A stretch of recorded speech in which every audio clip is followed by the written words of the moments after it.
Honorable Chief Minister Karnataka, Sri Basavaraji Bommai, Sri Ajay Bhatt, Raksha Rajya Mantri, Sri Girdhar Arbane, Defence Secretary, Srimati Vandita Sharma, Chief Secretary Karnataka, Dr. E.V.M. Ramanna Reddy, Additional Chief Secretary, Sri Gaurav Gupta, Additional Chief Secretary, Sri T. Natarajan, Additional Secretary Defence Production, सारे senior officials, मेरे media के मित्रों, देवियों, सज्जनों, एल्लारिगू नमस्कार। सबसे पहले तो मैं अपनी तरफ से आप सबका स्वागत करता हूं और शायद किसी एरो इंडिया शो में दूसरी बार आप सबके लोगों के बीच में यहां पर मौजूद हूं। सबसे पहले मैं कर्नाटका के महान फिलोसोफर और सोशल रिफॉर्मर भगवान बसवेश्वर को नमन करता हूं, जिन्होंने सदियों पहले कर्नाटका समेत पूरे देश में नवीन विचारों का और चेतना का प्रसार किया। मैं कर्नाटक के महान शूरवीर केम्पा गौड़ा की स्मृति को भी मैं नमन करता हूं, जिनके द्वारा स्थापित यह बेंगलुरु आज पूरे देश का एक गौरव है। मैं यहां मौजूद प्रिंट और इलेक्ट्रॉनिक मीडिया के आप सभी साथियों का अपनी ओर से हार्दिक स्वागत करता हूं और आप सभी को स्टीम्ड प्रेजेंस इस इवेंट के लिए बहुत ही महत्वपूर्ण है और आप लोगों के माध्यम से देश विदेश के लोग इस इवेंट के बारे में जान सकेंगे, ऐसा मेरा विश्वास है। आप सभी की यहां पर उपस्थिति इस इवेंट की सक्सेस का एक प्रायर इंडिकेशन है। मित्रों, मैं मानता हूं कि यह बहुत ही हर्ष का दिवस है जब पिछले कई महीनों की मेहनत आज रंग ला रही है। हमारे अब तक के इस सफर में जिन जिन सहयोगियों का योगदान है उनको मैं हृदय से धन्यवाद देता हूं। मैं कर्नाटक के dynamic chief minister Shri Basavaraj Bommai को धन्यवाद देता हूं, जिनकी लीडरशिप में राज्य सरकार का हमें पूरा सहयोग प्राप्त हुआ है। मैं डिफेंस मिनिस्ट्री के डिपार्टमेंट ऑफ डिफेंस प्रोडक्शन के ऑफिशियल्स को भी मैं बधाई देना चाहता हूं, जिनके कारण इतना बड़ा आयोजन बेंगलुरु की धरती पर होने जा रहा है। मैं धन्यवाद देता हूं बेंगलुरु की सभी अथॉरिटीज को, जिन्होंने बहुत गंभीरता से इस कार्यक्रम को मैनेज कराने में हमारा पूरा सहयोग किया है। मैंने देखा कि इवेंट से संबंधित जितनी भी तैयारियां हैं, वे चाहे सिविल एडमिनिस्ट्रेशन की हों, पुलिस की हों, म्युनिसिपल अथॉरिटीज की हों, तमाम क्लियरेंसेस की हों, सिक्योरिटी की हों या फिर ट्रैफिक की हों, अच्छी तरह से पूरी कर ली गई हैं। इसके लिए मैं एरो इंडिया शो की पूरी टीम, मैं उन सभी लोगों को जो इस इवेंट से डायरेक्ट या इनडायरेक्ट किसी रूप में जुड़े हैं, मैं धन्यवाद देता हूं। साथियों, एरो इंडिया शो के कई एडिशंस को सफलतापूर्वक आयोजित करने के लिए देश का आईटी कैपिटल ये बेंगलुरु यह बधाई का पात्र है और उसी कड़ी में बेंगलुरु 13 से 17 फरवरी 2023 को एरो इंडिया का 14th एडिशन आयोजित करने जा रहा है। जैसा कि हम जानते हैं कि एरो इंडिया शो एक प्रमुख इंटरनेशनल बाइनियल इवेंट है, जिसमें कई देशों के डिफेंस मिनिस्टर्स, आर्म्ड फोर्सेस के प्रमुख और हाई लेवल मिनिस्ट्रियल डेलीगेशंस ये शामिल हो रहे हैं। इसके अलावा वर्ल्ड लेवल के इंडस्ट्रियलिस्ट और बिजनेस पर्सन्स भी इसमें हिस्सा लेते हैं।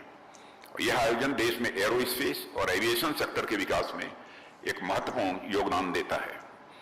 इसके साथ ही आज के संदर्भ में यह माननीय प्रधानमंत्री जी की आत्मनिर्भर भारत पहल को आगे बढ़ाने की दिशा में हमारे मैन्युफैक्चरिंग स्किल और कैपेबिलिटी को डिस्प्ले करने का एक अनूठा अवसर भी प्रदान करता है। साथियों, एयर इंडिया शो 2023 के रूप में हमने एक बड़े इवेंट की कल्पना की थी, पर आप सबको यह बताते हुए मुझे बेहद खुशी है कि जितना हमने सोचा था उससे कहीं ज्यादा ग्रैंड, उससे कहीं ज्यादा भव्य इवेंट यहां आयोजित होने जा रहा है। इसकी भव्यता का अंदाजा आप सभी इसी इवेंट में आने वाले पार्टिसिपेंट्स की संख्या को देखकर लगा सकते हैं। जैसा कि आप सबको बतलाया गया है कि लगभग 100 फ्रेंडली कंट्रीज और 800 से अधिक एग्जीबिटर्स के साथ यह देश का अब तक का सबसे बड़ा एरो इंडिया शो है। इसके आयोजन का सौभाग्य कर्नाटक प्रदेश को मिला है। इसके लिए माननीय मुख्यमंत्री सहित प्रदेश के समस्त नागरिक यहां के बधाई के पात्र हैं। मित्रों, कर्नाटक हमारे देश की इकोनॉमिक ग्रोथ में कंट्रीब्यूट करने वाले राज्यों में सबसे अग्रणी राज्य है और यह राज्य अपनी स्किल्ड ह्यूमन रिसोर्स और रोबस्ट डिफेंस मैन्युफैक्चरिंग इकोसिस्टम के लिए आज से नहीं बल्कि पहले से जाना जाता है और यह मैन्युफैक्चरिंग और रिसर्च एंड डेवलपमेंट गतिविधियों के लिए डोमेस्टिक और मल्टीनेशनल डिफेंस और एविएशन कंपनीज का प्रीफर्ड डेस्टिनेशन है।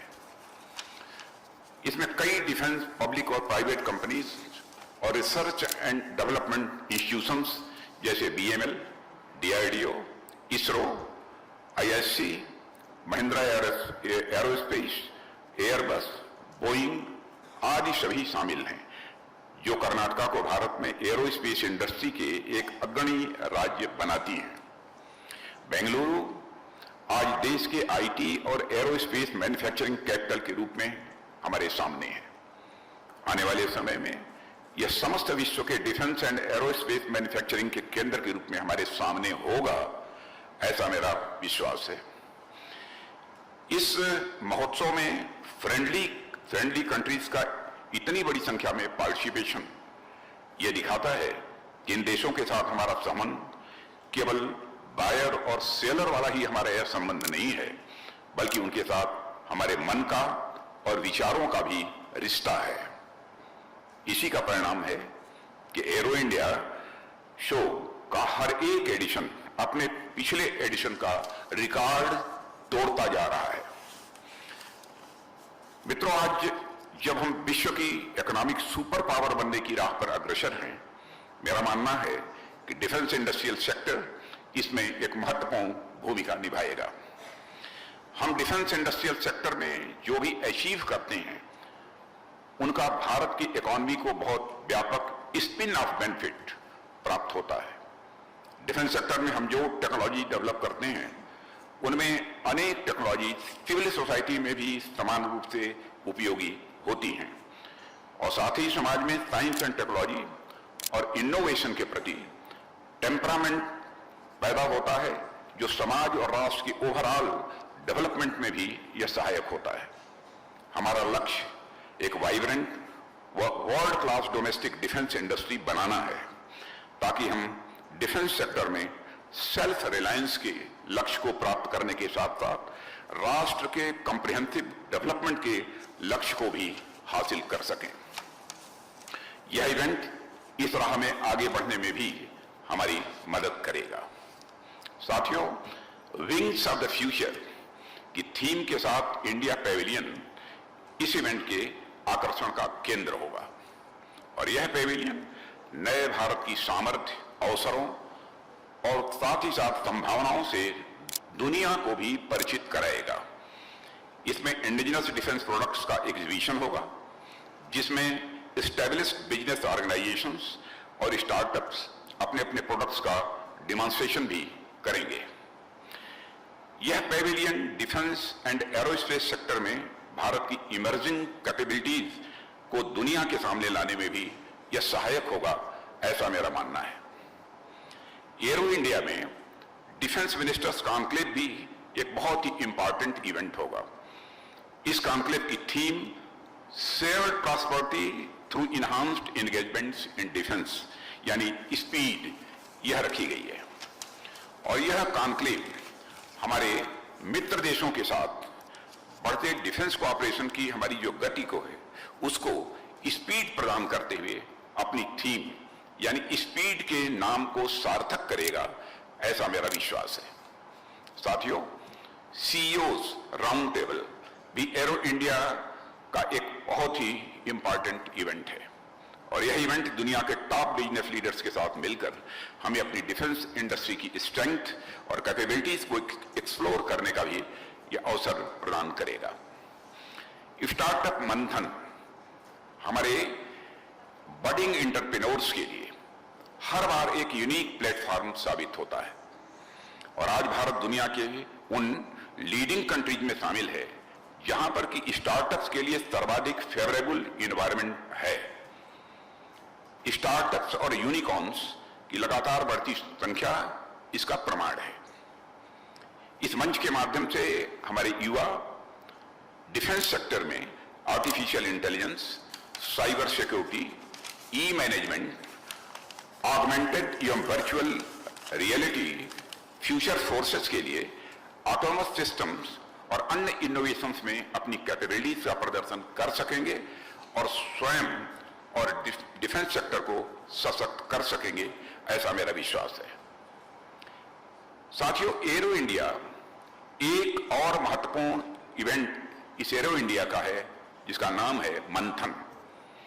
जैसा कि इसका नाम है, यह देश के और बाहर के ऑर्गेनाइजेशंस को आपस में एक सूत्र में बांधने का कार्य करेगा, जिससे वे सभी एक साथ मिलकर कार्य कर सकेंगे और आगे भी बढ़ सकेंगे। मुझे जानकारी दी गई है कि इस बार 250 से भी अधिक एमओयूज साइन होने जा रहे हैं और इसी तरह के और भी इवेंट्स हैं जो एरो इंडिया की ग्रैंडियर को बढ़ाएंगे और मुझे इस बात की बेहद खुशी है कि कर्नाटक इस ग्रैंड इवेंट के होस्ट के तौर पर भारत के इंटरनेशनल रिलेशंस में एक इंपॉर्टेंट रोल प्ले करने जा रहा है। साथियों, कर्नाटक में एरो इंडिया शो के आयोजन का बड़ा लाभ यहां के यूथ को होने वाला है। इस शो में कर्नाटक में अपॉर्चुनिटीज और पॉसिबिलिटी डिस्प्ले करता एक कर्नाटक पैवेलियन भी होगा। कर्नाटक में उपलब्ध अवसरों के प्रचार प्रसार से फायदा यह होगा कि बाहर से आने वाली इन्वेस्टमेंट्स में अधिकांश इन्वेस्टमेंट्स की कर्नाटक में आने की संभावना होगी। इससे प्रदेश में एम्प्लॉयमेंट जनरेशन भी होगा। हमारा पूरा फोकस हमारे यूथ के फ्यूचर पर केंद्रित है। पहले क्या होता था कि युवाओं की डिग्री और उनके एम्प्लॉयमेंट के बीच कोई खास लिंक नहीं होता था। बढ़ती हुई डिग्रियां बढ़ती हुई बेरोजगारी का एक पैमाना बन चुकी थी और हम नहीं चाहते कि हमारे डिग्री होल्डर दर दर भटकें या फिर काम न मिलने की स्थिति में तब वर्षित हो जाएं। हम चाहते हैं कि अगर हमारा एक भाई बॉर्डर पर जाकर जवान बनता है सेना का और दूसरा भाई किसान बनता है तो तीसरा भाई श्रमवान बनकर नजदीकी उद्योग में अपना और अपने राष्ट्र का वह भविष्य संवारे। इसी धरती के एक महान सपूत भारत रत्न एम विश्वेश्वरैया कहा करते थे, the way to build a nation is to build a good citizen. The majority of the citizens should be efficient, of good character and possess a reasonable high sense of duty। उन्हीं के दिखाए गए मार्ग पर चलते हुए हम एक और नई एजुकेशन पॉलिसी लाकर युवाओं में नॉलेज, स्किल और कैरेक्टर यह डेवलप कर रहे हैं, उन्हें हर प्रकार से इफिशिएंट बना रहे हैं और दूसरी ओर देश में एक रोबस्ट इंडस्ट्रियल एनवायरनमेंट भी हम तैयार कर रहे हैं। एरो इंडिया एम विश्वेश्वरैया जैसे विजनरीज को भी एक हम्बल ट्रिब्यूट है। यह हम सब के लिए बेहद खुशी की बात है कि इस इवेंट के इनॉग्रल फंक्शन में हम सभी को मार्गदर्शन करने के लिए प्रधानमंत्री जी स्वयं उपस्थित रहेंगे। उनकी प्रेजेंस इस इवेंट को और अधिक गौरव प्रदान करेगी। मित्रों, मीडिया के साथियों से मैं यह जरूर कहना चाहूंगा कि यह आयोजन आपका भी उतना ही है जितना कि सरकार का या अन्य ऑर्गेनाइजेशंस का। भारत जैसे लोकतांत्रिक देश में आपको डेमोक्रेसी के फोर्थ पिलर के रूप में माना जाता है और यह इवेंट महज एक इवेंट नहीं है, एक एग्जीबिशन भर नहीं है, यह हमारे डिफेंस सेक्टर का, बल्कि मैं कहूं यह हमारे नए और सेल्फ रिलायंट इंडिया का शोकेस है। तो यह कहना भी एग्जैजरेशन नहीं होगा। आप लोगों से हमारी यह एक्सपेक्टेशन रहेगी कि इस इवेंट और इसकी एक्टिविटीज को आप लोग दुनिया के सामने एक बैलेंस्ड और पॉजिटिव तरीके से प्रेजेंट करेंगे। यह आपका कोऑपरेशन और सपोर्ट ही है जो इसे विजिबिलिटी प्रदान करेगा और इस आयोजन को सफल बनाएगा। मैंने पहले भी कहा है और मैं आज भी कहता हूं कि मीडिया का उद्देश्य किसी इवेंट का ट्रांसमिशन भर नहीं होता है, यह तो उसका एक बेसिक टास्क है ही, पर इससे कहीं आगे बढ़ते हुए मीडिया समाज में पब्लिक अवेकनिंग का भी कार्य करता है। आपके अंदर वह क्षमता है कि आप देश विदेश के जन जन को इस इवेंट से जोड़ सके। ऐसे में मैं आपको फोर्स मल्टीप्लायर और वॉल्यूम और रीच के एम्पलीफायर के रूप में भी मैं देखता हूं। आपके माध्यम से कन्याकुमारी से लेकर असम के कामरूप और कश्मीर के कठुआ तक के बच्चे, बूढ़े, जवान और महिलाएं यानी समस्त नागरिक एरो इंडिया से मन से जुड़ सकते हैं। आप सभी उन्हें हमारे डिफेंस सेक्टर में हो रही अनप्रेसिडेंटेड प्रोग्रेस से जोड़ने में अपनी महत्वपूर्ण भूमिका आप निभा सकते हैं। इस प्रोग्रेस के बारे में जब कोई बच्चा जानेगा, हो सकता है वह कुछ और नया करने के लिए इंस्पायर हो और आने वाले समय में हमारे देश को एक और डॉक्टर अब्दुल कलाम और डॉक्टर सतीश धवन या एक और डॉक्टर विक्रम साराभाई मिले, जो हमारे देश का नाम डिफेंस डोमेन में न्यू हाइट हमारे देश के नाम को दे सके। ऐसे में मैं आप सभी से पूरे कमिटमेंट से इस इवेंट को कवर करने और अधिक से अधिक से प्रसारित करने का भी विनम्र निवेदन करता हूं। मिनिस्ट्री ऑफ डिफेंस की मीडिया टीम आपकी किसी भी प्रकार की सहायता के लिए पूरी तरह से तैयार है। एक बार फिर मैं कर्नाटका गवर्नमेंट और विशेष रूप से यहां के चीफ मिनिस्टर श्री बसवराज जी बम्बई, रक्षा मंत्रालय के डिपार्टमेंट ऑफ डिफेंस प्रोडक्शन और एरो इंडिया शो 2023 की पूरी टीम को बधाई और अपनी हार्दिक शुभकामनाएं देता हूं, जिनके इनडेफिटेबल लेबर के कारण, अथक परिश्रम के कारण इतना बड़ा यह इवेंट यह संभव हो पा रहा है।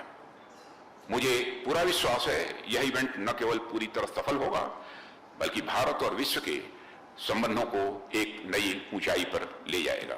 इस अवसर पर इससे अधिक कुछ न कहते हुए मैं आप सभी को धन्यवाद देते हुए यहीं पर अपना निवेदन समाप्त करता हूं। आप सबको बहुत बहुत धन्यवाद।